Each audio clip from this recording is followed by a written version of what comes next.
Alors? Ah, Angèle Mpumbu.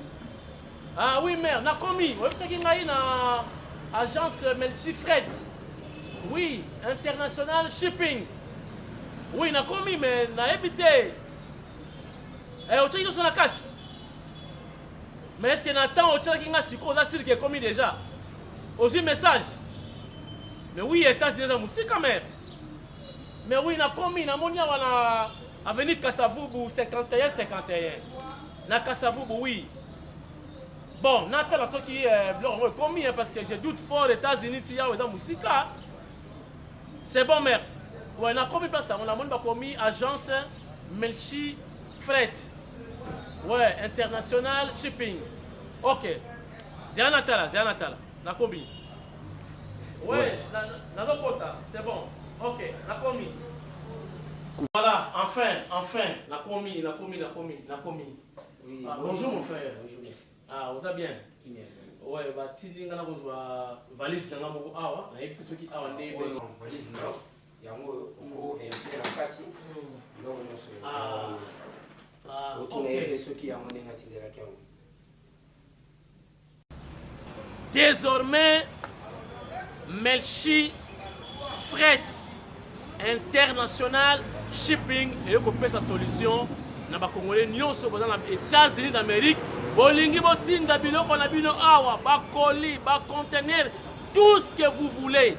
Kolongwa pe na Kisasa et kende pe na États-Unis. États-Unis, Zambie. États-Unis, Congo Brazzaville. États-Unis, Angola, bana ya Luanda, bana ya Lukapa. États-Unis, RDC et loko ya makasi. Vice versa. Donc ezo uta eza koya. Eza pe ko uta awa eza pe ko kende. Na lobaki et puis rapidité, assurance, biloko na yo e ko bunga te ndenge opeseli ndenge bakozwila. Ndenge otindeli ndenge bakobenda. Numéro 51 avenue Kassavubu na Carrefour des jeunes, ya Lembate, mais ya Matonge. Gilles, bonjour. Bonjour, papa journaliste, on a les mingi. Boni d'abord santé. Santé ça très bien, tozali tozo travailler pour Namboka. Boni Fachi Béton. Fachi aza toujours à la une. Moko antombolo mai, oyoki akitisi ba transport nyonso aérien ekiti. Bato bazo sepela bato bakele lombushimai na 115 au lieu 350. Bazo zonga 115 partout biloko kiti. Toza ko sepela makasi. Ba monsieur balbe dans les commis bon fait. Non ba ils en application té. Est-ce que c'est vrai? Ce que balobi là dans l'application c'est trop dur parce que lobi na 20h la kisi bato bazo sepela. Bato bazo sepela na aéroport, bazo tira bato question, c'est déjà arrêté sebimi.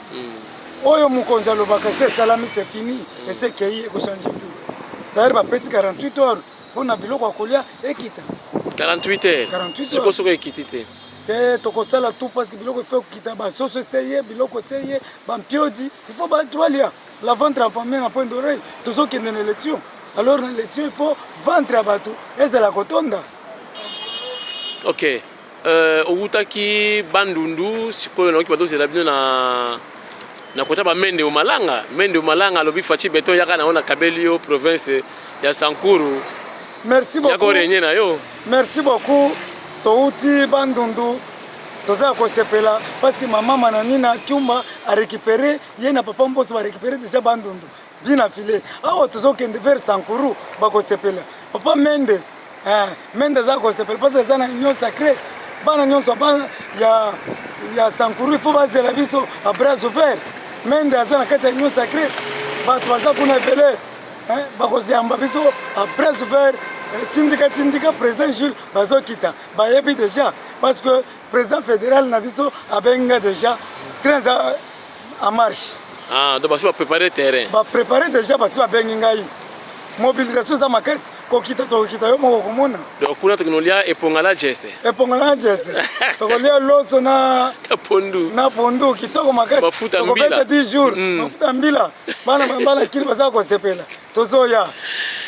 Ok, bon, on a bien gagné mingi président Gilles, tout le monde est maman moko boualinga raté tant comme on a été pour hasard maman moko ya muté malinga raté sur la salle likambo bayeba atindaki moi biscuit, moi chemise, moi mafuta, moi nini alobi soki azu moi eloko alinga ko kabula pe mingi na biso na bon ba congolais ba combattant nde atindaki moi ndambu ya biloko alobi tindika penser pe na président Gilles yepe azwa apesa pe ndambu madame apesa pe bana akabula pe na muto ya ko kabula pa bike président Gilles aliaka ye mokote apesi na ba pichard oyo ya poto nde ozoyoka o ezali ako tsoko tena pondu esili obebi na yo. Merci beaucoup maman bino nde bozosala ke tozala lelo diaspora asali tout po tozwa pouvoir oyo lelo tokomi kolia bien lelo tokomi na babiro ya bien lelo makambo nyonso avec Fati tout va bien ngai Jules lelo nazalaki nzoto mike nazwa munene sisaji napasuka na kopasuka parce que naza nde moto nzoto mike nazolia kitoko nakomi kolia ba shawarma nazolia ba hamburger basoso pamba me nzambe akelaki ngai moto nzoto mike soki nazalaki moto munene nasi napasuki merci tindika mama biloko nyonso atindi nayambi yango vraiment nakolia yango d'ailleurs nakozala yango na parlement nakopesa na bana na nga nyonso zela nzambe apambola mama wana zela na pesa yo yango po ita tindika soki tolobi faut bamona il faut bamona réalité merci ok à suivre voilà président Gilles makambo yango oyo bakanisi biso oyo eza ba sucre simbaka même pour ezali sucre oyo ba carré bachaka na ti wana. C'est la première fois ngana liaka ba sucre minene mais première fois sucre à carton. Ozo mona vinde zo changer sucre à carton. Voilà, tala ba biscuit ya poto pona bana. Biscuit ya poto tokolia ngo en vrague. Donc oyo ndenge za boso koleka ka mibale nzala nyonso esili. Eza biscuit farde si adama. Na ba monesco lelo président Gilles comme kodama. Soki oyoki mutu pa c'est président Gilles tala.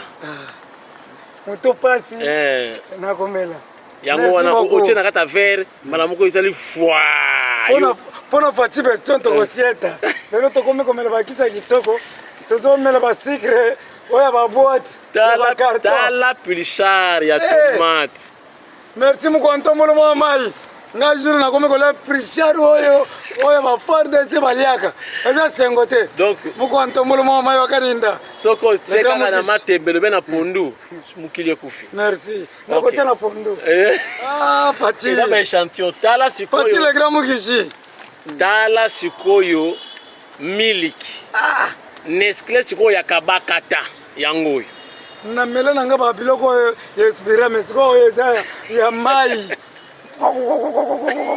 oba zo tekela bisena ba indiente oye uti Paris merci beaucoup na Chiko Sengo Shima merci beaucoup na maman Marie Claire Shango merci na maman oyo atindi tozotanga kombo na ete ye aza dans l'ombre oyo soki combattant zoki kuna yo moko sparada yo to kosala ye pense matala sparada ya poto sparada ya poto mama melelo chauffeur pusa na obanda ko simba ka biloko ozomona donc eza ba échantillon na lakisi merci maman carton nyonso yango yo to kabola ki alobi tindika zwa mwandambu po na mwa sukuza pe na combattant moko na mwana tala gonda mwana naza na mwana nanga Martin akolata ngo voilà Martins.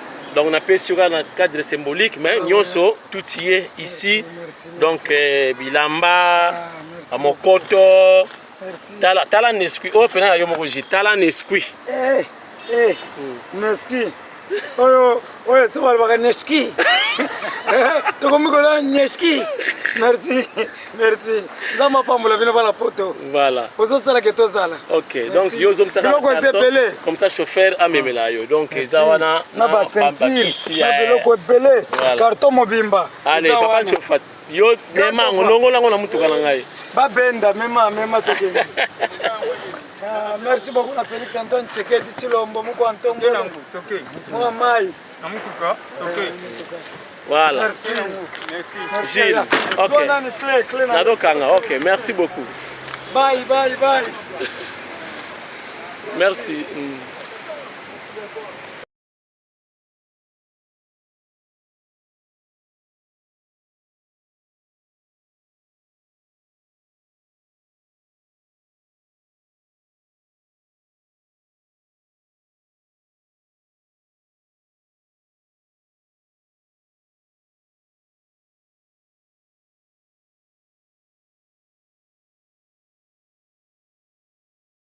Ya liboso toyaki to présenter la civilité na biso en tant que chef ya province na ya Kwilu. Pe koyebisa ke Kwilu nyonso tu tozana nsima na ye asala mosala malamu tokosoutenir ye po na 2023 province ya Kwilu mokonzi asala majorité ya kobimisa badepute basénateur badepute provinciaux yango nde toyaki kokutana na ye vraiment ayambi biso bien tosololi kitoko biso mpe tosepeli makasi aza d'accord na baproposition na biso nyonso tu andimi biso na ye tozala ensemble po tosoutenir mokonzi ya mboka vision na biso ezala bomoko na ye na biso bankumu na bapopulation na biso ya province ya Kwilu. Donc tozoluka le peuple d'abord. Pour tout ça, le projet on a le peuple d'abord, il fallait tozala liboke moko, tozala bomoko na bakonzi ya likolo na biso na base tokotombola mboka na biso. Donc liloba mosusu ya kobakisa ezaka kake bango bakonzi ya liboso bazala wana kati ya babiro biso ba chef de groupement tozala na babase tobanda ko expliquer ba population na biso esika nini tuuti e esika nini pe tozokende bakosepela kitoko bakimaka biso te bayambaka biso tozalaka ensemble elongo na bango po bayeba pasi na biso ba base. Donc aza bien ayambi ayoki posa ya base ayoki pe souci ya population na kati ya province ya Kwilu. Donc topesi merci mingi, topesi merci na mokonzi ya mboka na choix asalaki na mama ministre près de la présidence mutuye wana azalaka na population. Donc mama ministre près de la présidence azana population nyonso tu ya Kwilu na sima na ye asalaki choix moko ya bien tokosoutenir ye tina ba élection oezoya. Mes impressions sont de deux natures. D'abord positive parce que à entendre les chefs coutumiers de la province de Kwilu, je réalise qu'ils commencent à prendre conscience pour comprendre que nous ne pouvons bien évoluer que dans la cohésion et dans l'unité nationale. Vous avez peut-être suivi comme moi qu'ils ont souhaité assez que nous puissions prendre conscience de ce qu'est notre contrée et que nous puissions nous mettre au travail dès aujourd'hui. Nous n'avons pas de temps à perdre. Et j'ai aussi compris que le fait de porter leur choix sur moi, ils l'ont d'ailleurs motivé, c'est une façon de me responsabiliser, de me rappeler que j'ai beaucoup à faire dans ma province de Kwilu, pourquoi pas dans le Grand Bandundu. Et ça, c'est ce qui justifie ma première réponse qui disait que les impressions sont positives. Mais de l'autre côté, il y a une portion de négativité. C'est un rapport avec les commentaires qu'on peut faire sur l'autre.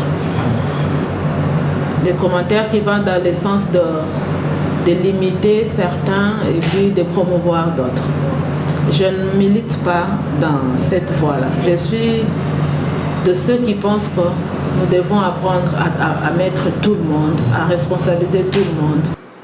L'essentiel était autour de comment nous pouvons gérer notre contrée pour des fins qui ne sont pas ignorées d'abord de nous-mêmes et puis moins encore d'autres. Je trouve qu'il est temps que nous puissions nous tous prendre conscience pour développer notre contrée. Ça, c'est ce qui a été positif, qui a retenu mon attention.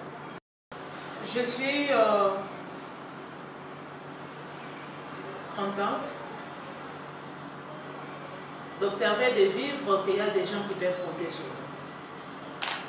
Ça veut dire que je représente quelque chose, que je suis utile.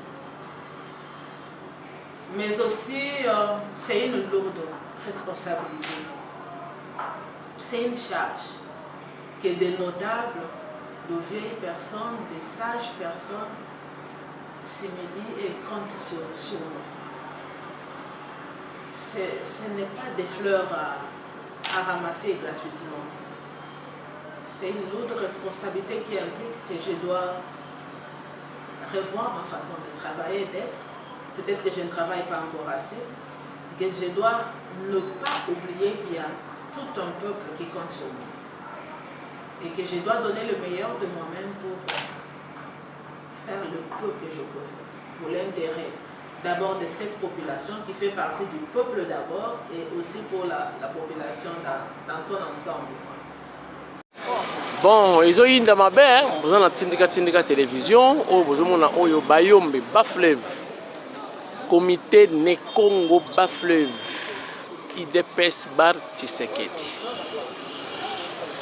Bozomona message soutient la vision de l'Union sacrée de la nation et l'instauration de l'état de droit de son excellence Félix Tshisekedi Tshilombo Fubuwadi Tunga, chef de l'État. Le peuple d'abord.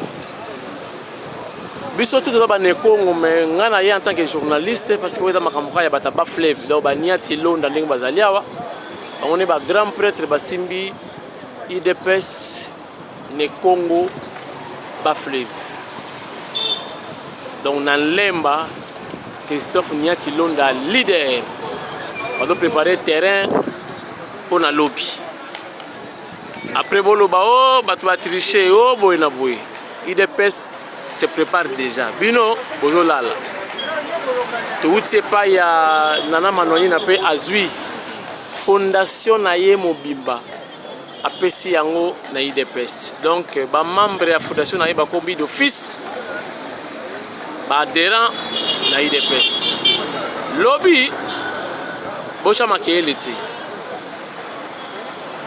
Et ce que tu sali yango et que sali sabiso pour la kotombola IDPS et que les liposo. Mais quand si tu sali yango et sengeli to que de kotuna et président de le Congo Budatezo to que ne qui comme on a eu réussi dans la canistozui au lobby ingénieur ngai pe na zu engagement na kosenga te likanso bozu et yape tina cataracte Tina Lukaya central parce que nous avons des comptes à rendre, lobby et pas IDPS la chef de l'État. Donc nous devons travailler en coordination na likambo moko te tokosala sans que tu contacte bango.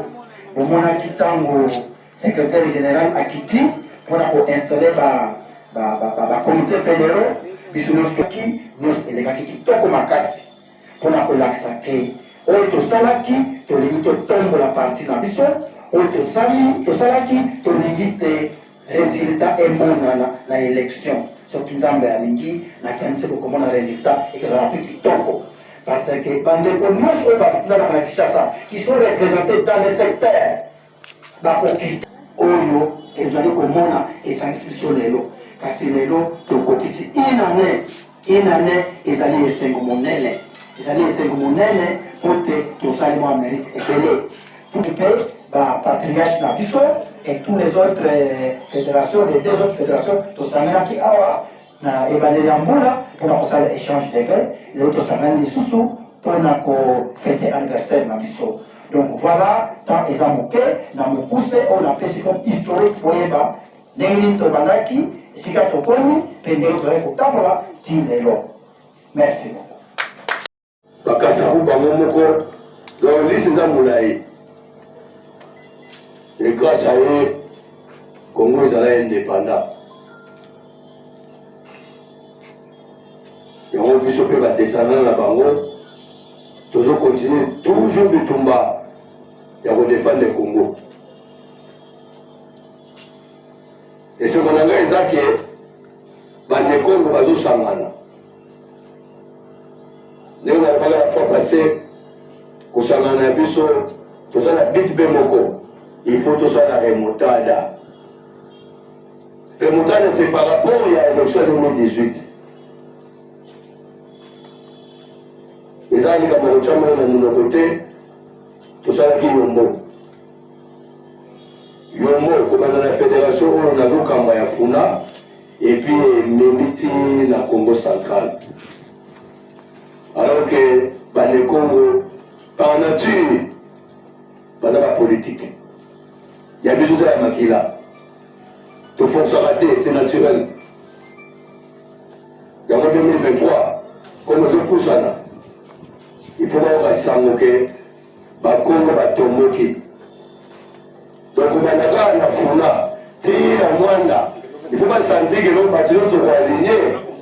En tout cas côté la biso to sa majorité la boko tamboka.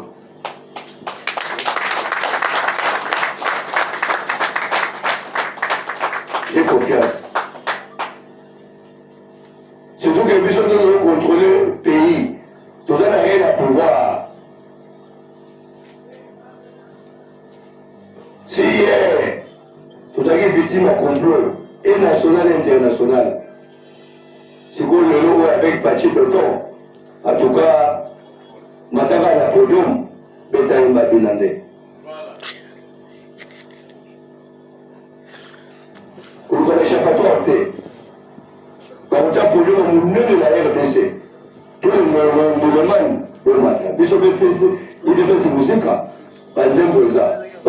baza tokomata yango ezala ba répétition pour tomilenge na concert monene na 2023 idéologique tokomi la politique idéologique était donc balanda IDPS pour sinon tu nous avons la manifestation allons travailler pour prochainement toi ba oyo santé que nous azam na ma IDPS mais grâce à leader moko awa baye parce que tous les leaders moi simo ba faire la journée devant ba activité la bango booster biso batakataga dans le patriarche nous sommes là za mukumba de deux il y a mise en place pour votre information ça la liste de la bourgmestre pour le tirer pas ya secrétaire général. C'est ça le problème. D'accord, on s'en fout tout. La chose va sauter.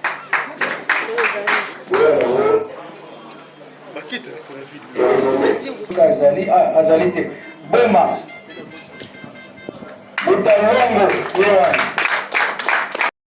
Il y a pas Boma, moi, la Pépa Fleuve. Donc, mais il y a des qui ont la carte dans l'autre. Alors, c'est pourquoi tout en produit pour ça, la somme IDPS, parti à bientôt, il y a voix dans les partis là, par exemple, ANC.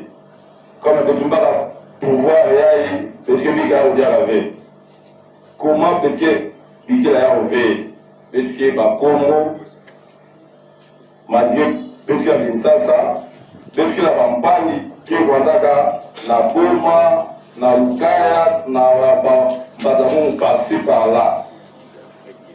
Nous déjà nous qui salaka yao nous on a pour partager avec na beno nous voilà ya tata nous qui dans Sombi na territoire ya Sekebanza nous qui balaka tango Sekebanza qui na pas fleuve ya kile na circonscription ya Monouvé mais nous qui balaka tango ya kwenda sensibiliser famille ya tata nous kuna ça n'a pas s'adhérer na IDPS facilement. De nous président, tout le temps, président de la fédération à Bas-Fleuve, il y a un qui alors, pouvoir de même battre, il y a quel pouvoir, il y a pour s'accaler d'avec, il y a quel pouvoir, il y a pour tal en camp. Parce que, Betoke est socio-démocrate. D'ailleurs, qui me voudrait me donner ça là, il y a sous-communauté, il n'y a pas frère. Je voudrais que ce mouvement puisse s'étendre dans la sous-communauté en Kagera Bikana. Ça sera vraiment important. Ça va beaucoup nous consolider. Beteke Zabasana, Beteke Sala Mamamu ya mingi, yina peuple congolais qui est la beto.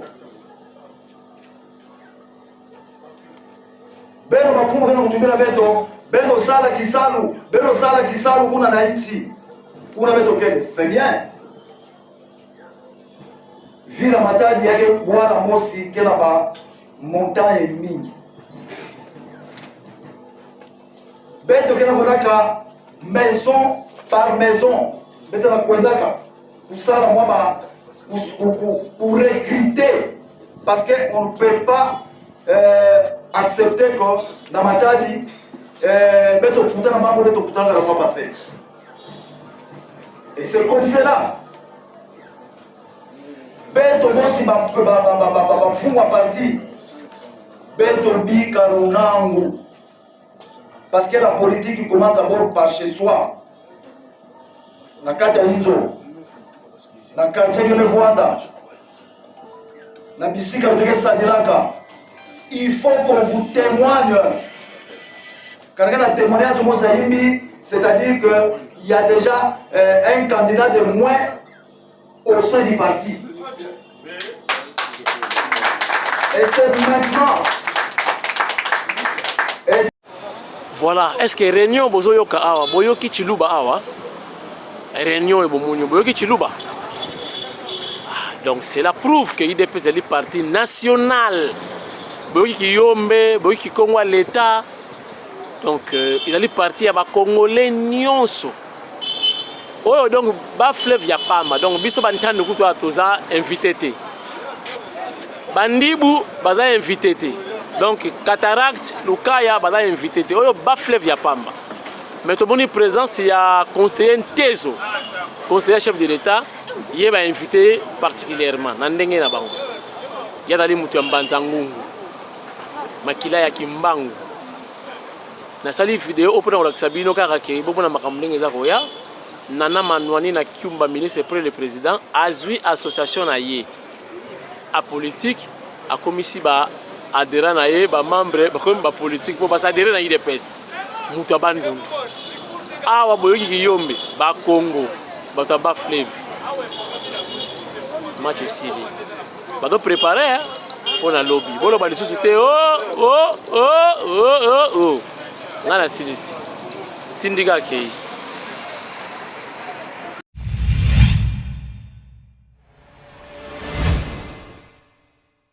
Oui, allô? Ah, Angèle Pumbu. Ah oui, mère, na commis. Vous savez qu'il y a une agence Melchi Fret. Oui, international shipping. Oui, na commis, mais na habité.